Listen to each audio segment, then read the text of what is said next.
planning your next vacation, perhaps you'll consider packing your bags and heading to sunny and sleepy parts unknown. Lauded for its beautiful white sand beaches, picturesque forests, breathtaking mountains, and non-existent crime rate, Parts Unknown attracts scores of tourists on an annual basis. More important than its attractiveness to temporary visitors, Parts Unknown is the proud full-time home for a number of professional wrestling greats. And it's easy to see why. When you're on the road 300 days a year maiming your professional victims, beating them into messy piles of bone fragments caked in blood, you need to be able to rejuvenate in peace when you're at home. It should come as no surprise that many of Parts Unknown's full-time residents are sadistic maulers that breathe a different air than us normal folk. They need the rest and relaxation more than we do. The men listed here are among Parts Unknown's most prolific and celebrated residents. So if you do decide to pack up the RV and make tracks for the territory, and you happen to see one of the following names, feel free to wave hello to them, and then stay the hell out of their way, because you're infringing on their peacetime and they've maimed others over less. I'm Adam Pacitti from Cultaholic.com, and these are the 10 greatest wrestlers from Parts Unknown.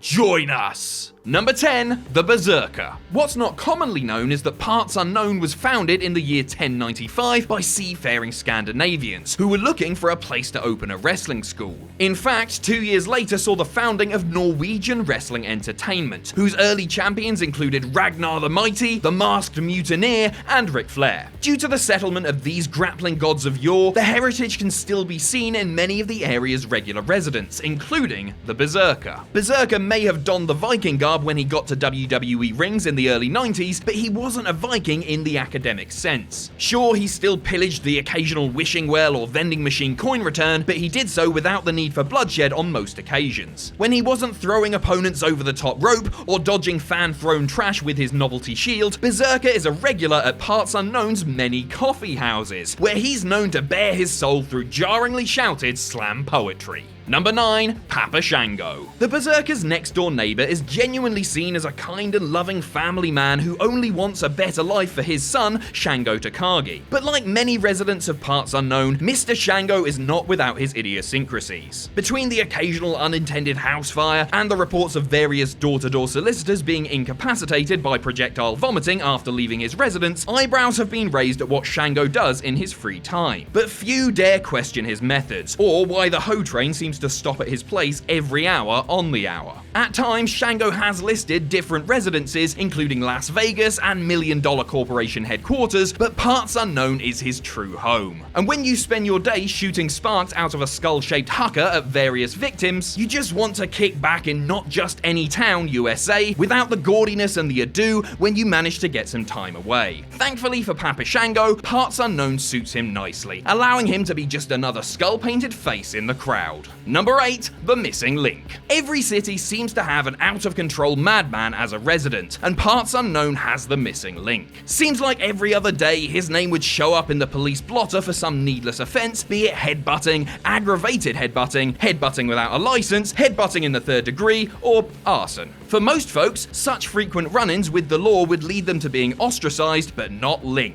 In fact, strangely enough, local folks tend to find Link's presence to be a source of comfort. After all, what sort of criminal element would be attracted to Parts Unknown if they know there's a wild-maned psychopath roaming the streets looking to dent their craniums with his own calcified skull? Link only headbutts those who deserve it, his court-appointed lawyer assures us, and that the whole arson thing was just a simple misunderstanding, that he only set the nature preserve on fire in self-defense. And who are we to argue with a man who appeared on the back cover of the wrestling album? Number 7, the Executioner. We'd like to tell you today about the man at the Parts Unknown federal prison who throws the switch on all the condemned criminals, but we can't because he doesn't exist. Capital punishment is outlawed in Parts Unknown because life is too precious, and everyone, including a voodoo enthusiast, deserves a second chance. Instead, we're here to tell you about Theodore Vesuvius Executioner, who, for space-saving reasons, has all of his mail sent to the Executioner. Parts Unknown native Theo Executioner is actually a respected florist and has served as a Grand Knight in the Parts Unknown chapter of the Knights of Columbus since 1978. Though, to be fair, there are many questions about Theo Executioner, like why he carries a large beheading axe, for trimming flowers, he politely says, or why he wears a mask. I have sensitive skin, he kindly says. Or why he sounded like Buddy Rose in 1985, but sounded like Terry Gordy in 1996. Shut the hell up, Adam, he diplomatically says. So many questions about Theo Executioner, but only one concrete truth. His lilies are goddamn reasonably priced.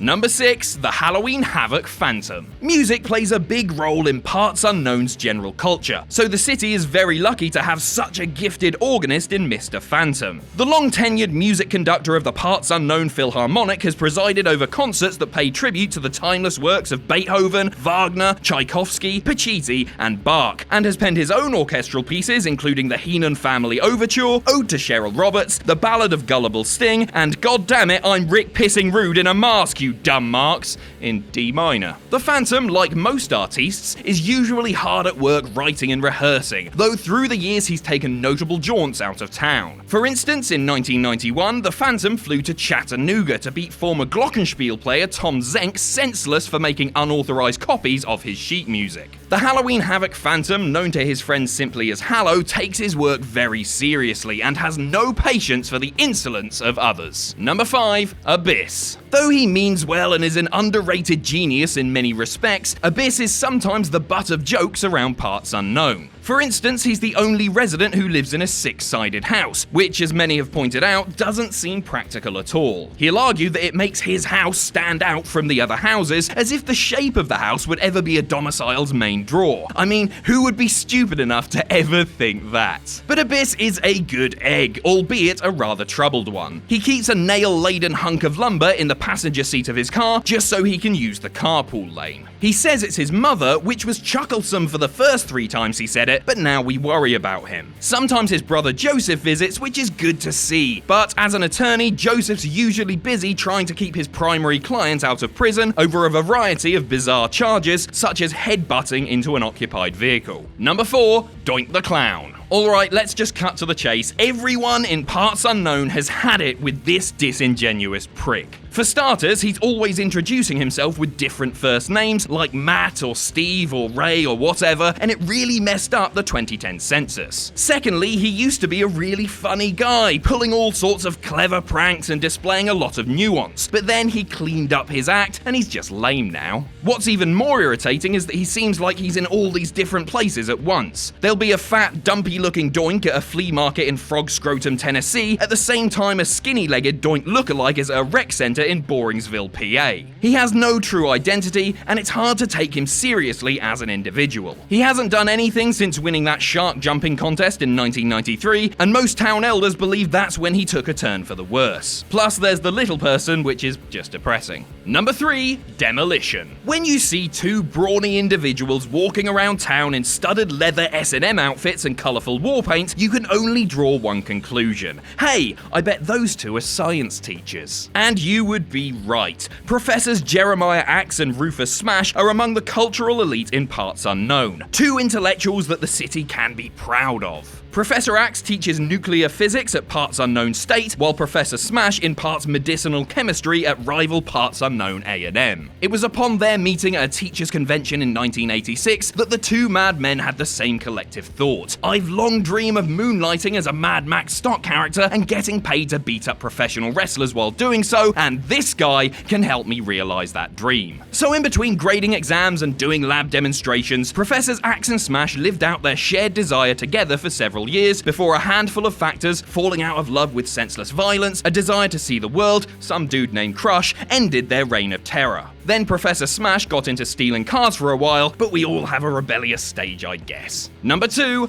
Kane. Of all the residents of Parts Unknown, as well as general Kayfabe County, none generate greater mystery than Kane and his contradictory life story. Word has it that in 1992, he defiled a cheerleader from Parts Unknown Polytechnic High School after she perished in a car crash. But how can that be? At the time, Kane was enrolled in dental school in Decatur, Illinois. Or was he? Some say he was chained in a basement by his father after their funeral home burned to the ground. Why is so much of Kane's past shrouded in uncertainty? And most troubling, why didn't his opponent in the Knox County, Tennessee mayoral election use this to their advantage? Democrat Linda Haney was crushed by a 2-to-1 margin against a possible felon with an identity crisis, and never once during the debates did she tap into his checkered past. Most baffling of all, why is a resident of Parts Unknown running for mayor in Tennessee? If you can't beat a dude with those sorts of red flags, hell, there's even footage of him setting fire to a barbecue salesman. That makes you the Kurt Hawkins of politics. Number 1, the Ultimate Warrior. Alright, listen, Warrior had his problems. We all do, don't we? Granted, we're not the ones who kidnapped a local barber and dragged him around an arena rafters. We're not the ones who effectively got Christmas cancelled by defiling Santa Claus one especially foggy Christmas Eve. And we're certainly not the ones who rotted the brains of the world's youth by delivering word soup soliloquies about goblins and skeletons and pension planning or whatever the hell Warrior was talking about. But damn it, he's Parts Unknown's most famous son by and far. Some say he put Parts Unknown on the map for good when he assaulted a hapless Elvis impersonator 30 years ago, and that cannot go unmentioned. Though he offended many non-residents with his worldviews, poor stamina, and his insistence on wearing arm tassels after Labor Day, the people of Parts Unknown never minded him.